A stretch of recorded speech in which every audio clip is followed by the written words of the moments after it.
Hi, I'm Roger Wakefield. And I'm Julie Wakefield. We're going to teach you how to network. Now in this video, we're going to teach you how to come up with your soundbite. We're going to give you some great information that'll help you because your soundbite is literally what you say when you meet people, when you stand up and speak, and you want to set yourself apart from anybody else. Now there's certain things you need to think about and need to ask yourself before you get started. That's right. And in order to have that perfect soundbite, you need to have a strategy in place before you get started. Think about who do you serve and what problem do you solve? The neat thing about that is you can use that as your introduction. Think about it. If you're at a networking event and somebody stands up and says, I'm an insurance salesman, the first thing people do is they look away. They're like, okay, I've heard this before. But if you stand up and start with what problem do you solve, now you have their attention. And that's a great way to start off your soundbite. Right. You could say something like, I work with people who want to protect their assets, instead of saying, I sell insurance. I love that because I start off, I'm in a business where I get to help people protect the most valuable investment they may ever make by helping them take care of their homes. You know, the next thing you need to think about too in your strategy is, what do you want someone to do at the end? Have a call to action. Do you want them to call you? Do you want them to refer someone to you? Are you looking for connections? Where do you want them to go? Think about Stephen Covey when he says, begin with the end in mind. When you're creating your soundbite, think about the end first. A great thing is every time you do a soundbite, you want to change it up a little bit if you're with the same group all the time. So like I said, I'm in the business of helping people protect their homes. The next thing I may say is, what if you walked into your house at 6 o'clock this evening after work and water was coming through your ceiling? It's flooding your house. Do you know who to call? Because if you go into Google, your plumber is going to be the first one that answers the phone and says he can get there. That might not be the best way to find somebody in case of an emergency. And you know where he got that? From a story that really happened. Go through and create stories. Think about things that have happened with your clients, maybe even things that have happened with your peers' clients. They don't have to all be your stories, but they have to be stories that illustrate the point. Think about stories that will illustrate what you're doing.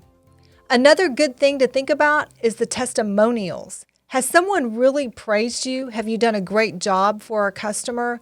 Another great thing is if you're running any offers, any specials, you can mention those in your soundbites. And remember, like I said, you don't want to do the same soundbite every time. So if you're running an offer, that's a great time to throw it in. So the third thing you want to think about when you're developing your perfect soundbite is emotion. People always buy on emotion. So you might want to start off by asking a question. Use emotional words like, are you frustrated with? Do you fear this? Are you unsure of this? And then that way people will automatically think, yeah, I am. And then you can lead from there into a story or illustration. And a great way to draw emotion into it, like I talked about the story earlier about the water coming through the ceiling. What is that going to do to your family if you have to pack up and move out of the house for a month or 2 or 3? And I've seen people out of the house for 6 months, so soundbites can really touch people's emotions. You also want to make room for humor. You know, it's not all about the pain points. It's not all about the fear. Find humor and satisfaction in your stories and in your hooks.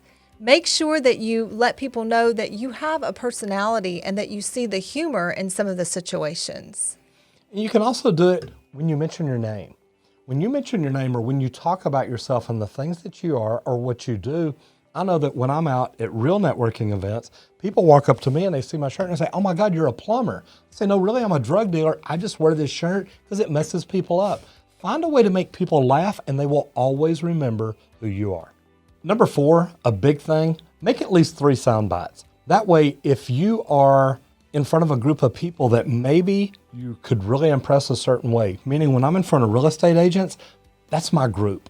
Real estate agents are who really help our business grow. So when I talk about real estate agents, I normally tell stories about people with a sewer water test, something like that. If I'm talking to friends or networking entrepreneurs, business owners, then I tell stories about maybe family, maybe going home in the evening after a hard day's work. When you get home, what kind of problems do you have or could you have that you may need to get in touch with a plumber. The third one I normally do is if we're running some kind of a special. That lets me change it up and go that way. When I start out, I'm talking about what problem do I solve. So really, I don't always say my name even in the beginning. I want to tell them what problem I solve. I want to tell them how I do it. I want to tell them what I can do for them. And then I normally finish with my name and my tagline. Finally, you want to practice, practice, practice. We're talking about practice, man. You want to make sure you have it within a 30-second time frame or a minute time frame, depending on which soundbite you are going for. And sometimes the soundbite may just be your name, the name of your company, and your title if there's a lot of people in the room and people are trying to get through it quickly. So I'll tell you what, let's give you a great example. Julie, it's your turn to speak. All right. I'm Julie Wakefield with JW Etiquette. Have you ever been embarrassed by any of your team members at an after-hours function or dinner with a client? If so, that's where I come in. My name is Julie Wakefield, and I'm with JW Etiquette.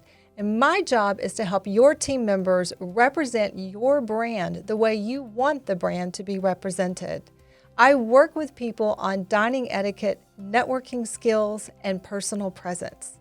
If this has been a problem for you, give me a call. My name is Julie Wakefield. I'm with JW Etiquette. It's not just etiquette, it's how you'll be remembered. Okay, Roger, it's your turn. Do you help people buy homes? Because when people buy homes, they're making the largest investment of their life.